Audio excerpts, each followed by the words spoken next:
طيب احنا دلوقتي بنصور اول دور، الشمس جايه من هنا على الموديل، فاحنا بنحط الهيد بتاعنا الناحيه الثانيه من الموديل علشان يبقى فيل ليها. هنشوف الريزلت دلوقتي عامله ازاي. قرب شويه عليها، يلا ليتس جو.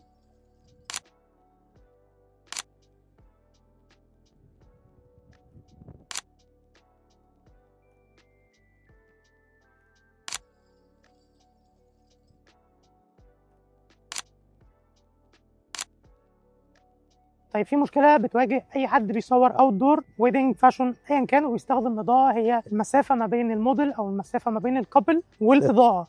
كتير جدا بلاقي ناس بتحط المسافه بعيد جدا بحيث ان الاضاءه هي مش هتاثر ايا كان الباور اللي انت مستخدم 1:1، مستخدم ايا كان الباور، هو مش هيوصل له الباور اللي انت محدده له. لازم مسافه متر. ليه متر؟ علشان في حاجه اسمها قانون التربيع العكسي او اللي هو الانفرس سكوير لو. المسافه دي اللي هي متر. لو انا محتاج اخد 100% او الباور الحقيقي اللي انا محدده عند مسافه متر، لو انا رجعت اكتر من متر بمتر كمان بفقد 75% من الباور بتاعي. فلازم تهتم جدا ولازم نهتم كلنا بالمسافه المظبوطه اللي انا بحط فيها الاضاءه وبوقف الموديل او بوقف الكابل بتاعي، عشان ما تجيش تقول ان الاضاءه مش عامله حاجه او لا انا مش هستخدم اضاءه اوت دور. لا، هي الاضاءه الاوت دور هتديك كواليتي مختلف جدا وهتديك صوره مميزه عن اي حد بيصور جنبك، بس انت اللي مش عارف تستخدمها صح.